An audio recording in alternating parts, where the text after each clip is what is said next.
Hi guys, magandang gabi. Ako nga pala si Kasam, kaya ang tawag sa akin ni Madam ay Kasambahay. At bago nga pala ako pumunta doon sa maliit na lupa na pinapalinis namin, ay maglalaba nga muna ako. Para naman nga kahit matagalan ako doon ay nakapaglaba na ako. At bago ko nga sinalang tong mga damit na to ay inisa-isa ko at nilagyan ko ng Clorox na pandikolor. Kaya naman ang ilalagay ko na lang dito ay isang surf powder. Nahihirapan pa nga ako magbukas dyan.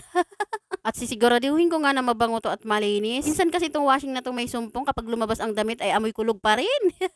At habang nakasalang nga ay iniwan ko muna, inayos ko muna yung mga hanger na gagamitin ko. Pagkatapos nga ng kalahating oras ay hinango ko na yung mga nilabahan ko. At inisa-isa ko na ngang isampay dito sa labas. Sakto naman yung paglalaba ko dahil itong si Haring Araw ay nakikisama. Minsan kasi ay may sumpong itong si Haring Araw, umaambon at kumukulimlim. At nung natapos nga ako maghanger ay inisa-isa ko naman ihanger tong mga brief ni Zainab. At natapos na rin ako sa paghahanger at ito na nakasampay na dito sa may sampayan namin. Sarap talaga magsampay kapag tumitirik ang araw. At iniisip ko pa nga kung ano pa yung gagawin ko. At binalatan ko na nga rin tong bunga ng malunggay dahil binilin nga to ni Madam. Muntik ko na nga tong makalimutan dahil nga excited na ako pumunta dun sa aking lupa na nabili. Buti na lang paglabas ko ay nakita ko yung CCTV namin na umiilaw.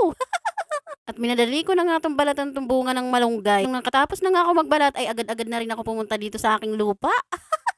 At ito na nga, yung mga gilid-gilid ay nalagyan na nga ng bakod. Sabi ko nga dyan kay Mang Ronnie at kay JJ, napakabilis naman nila maglagay ng bakod. At may nagtanong nga sa akin kung saan ako kumuha ng pambili ko nitong lupa na to. Ang sabi ko nga ay sahod ko dito kay Facebook. At itong lupa nga ay hindi ko pa buong nababayaran. Nagpaunang bayad lang ako. Ang kabuuhan ng bayad nito ay pagsahod ko ulit kay Facebook. At laking pasalamat ko talaga kay Facebook. Dahil kung wala si Facebook at yung mga viewers ko at yung mga followers ko, wala ito. Or hindi ako magkakaroon ng gantong lupa. At buti na nga lang din ay mabait ang may-ari nito. Pumayag sa dalawang bigayan nga. Hindi nga rin tinigilan ni Mang Ronnie at ni JJ hanggat din nila nalilinis to. Nung natapos nga linisin ay nakita na yung aliwalas ng lupa. Susunod nga itatayo naman dito ay yung kubo-kubo. Kaya naman abangan ang part 3 sa paggagawa namin ng kubo at hanggang dito na lang. Thank you for watching!